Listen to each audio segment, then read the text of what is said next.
Ұстаз болу жүректің батырлығы, ұстаз болу сезімнің ақындығы, ұстаз болу мінездің күн шуағы, ұстаз болу адамның асылдығы деп бар саналы ғұмырын шәкірттеріне білімнен тәрбие беруге арнаған ұстаздардың бар болғанын мақтан етеміз. Өмірге ұрпақ берген аналарды қандай ардақтасақ, сол ұрпақты тәрбиелейтін ұстаздарды сондай ардақтауға міндеттіміз.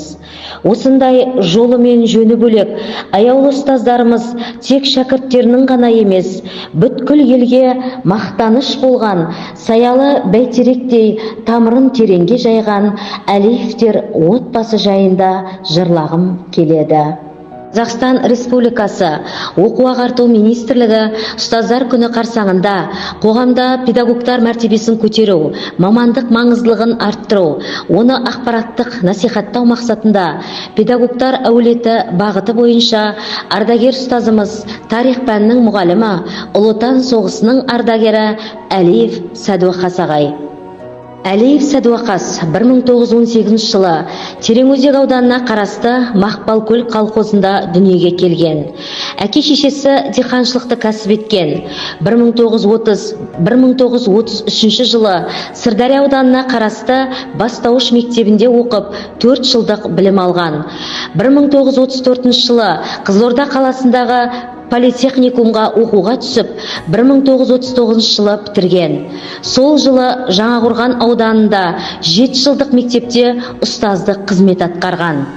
1944 жылы әскер қатарына алынып, Чкалов қаласына 3 айлық сержанттық курс оқып бітірген соң Новосергеевкіде ұрысқа кіріскен.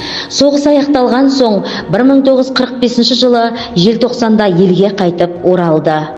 1946 жылы Совет аппаратында қызмет атқарды. 1953 жылға дейін Энгельс Тельман атындағы 7 жылдық мектебінде, 1962 жылдар аралығында Бесікті 8 жылдық мектебінде оқу ісі жөніндегі орынбасары қызметін атқарады. 1981 жылға дейін нөмір 32-ші Энгельс Тельман атындағы орта мектебінде тарих пәнінің мұғалімі болып жұмыс атқарды.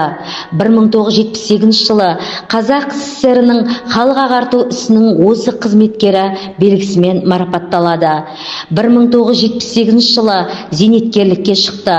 1985 жылы СССР жоғарғы кеңестің шешімімен Ұлы Отан соғысының 1-ші дәрежелі орденімен марапатталған.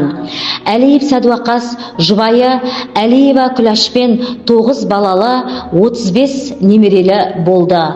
1993 жылы дүниеден озды. Әлиев Әбілда Сәдуақасұлы 1947 жылы 21 ақпанда Қызылорда облысы Сырдария ауданы Карл Маркс колхозында дүниеге келген.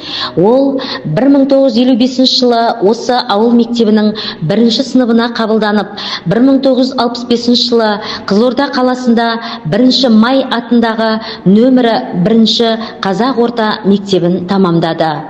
1965 жылы Қызылорда қаласындағы Гоголь атындағы мемлекеттік педагогикалық институттың ағылшын тілі факультетіне түсіп, 1970 жылы аталған институтты тамамдады. 1970 жылы Тереңөзек қыстағындағы Энгельс Тельман атындағы мектепке ағылшын тілі пәнінің мұғалімі болып қабылданды. Мұғалімдік қызметін атқарып жүріп, 1971 жылы 14 мамырда Совет армиясына шақырылып, әскери борышын өтеп келді. 1972 жылы әскерден оралған соң мұғалімдік қызметін қайта жалғастырды. Әлиев Әбілда ағай шет тілі пәнінің мұғалімділігімен қатар мектептің әскери жетекшісі қызметін атқарған. 1989 жылдан өмірінің соңына дейін осы мектептің мектеп директорының тәрбие жөніндегі орынбасары қызметін атқарған. Байманова Қатира 1950 жылы 16 ақпанда Өзбекстанның Шыршық қаласында дүниеге келді. 1967 жылы нөмірі 171 Мұратбаев атындағы орта мектепті бітіріп, 1971 жылы Қызылорда қаласындағы Гоголь атындағы пединституттың шет тілдері факультетінің ағылшын тілі бөлімін бітірді. Наградалары 1986 жылы 3-ші дәрежелі еңбек даңқы орденімен, 1992 жылы КСР Білім Министрлігінің құрмет грамотасы, 2003 жылы Қазақстан Республикасының Ғылым және Білім Министрлігінің құрмет грамотасымен, 2003 жылы мемлекет хатшысы Иманғали Тасмағамбетовтің қабылдауында болды. Әбілда Әбдіманап Ғалымжанұлы 2024 оқу жылының алтын белгі иегері, Қорқыт атындағы мемлекеттік университетінің математика пәнінің мұғалімі студенті, Ыбырай қоғамдық қорының мүшесі. Білім саласының сарабдар сарбаздары Сәду ағайымыз бастаған, Әбілда ағайымыз жалғаған ұстаздар династиясы ауыл, аудан, облыс, республика мақтаныштары болғаны айқын. Барлығы да өнегелі өмір иелері болуымен қатар, ата жолын жалғаған білікті де білімді маман иелерінің жеткен жетістіктері аз емес. Ұлағатты отбасы республикалық алтын энциклопедиясына шығып, өздерінің өмір жолын аса құнды нәтижемен көрсеткен. Сонымен қатар облыстық үлгілі отбасы байқауына қатысып, жүлделі орын иеленіп, педагогтар отбасының жеңісті суреттері ауыл тақтасына ілініп, халыққа үлгі мен өнегелік жолын көрсетті. Ұрпақтар сабақтастығының жолы алдағы уақытта да өз жалғасын тауып, үлгілі, өнегелі өмірлеріңіз кейінгі ұрпаққа мұра болып қалары сөзсіз.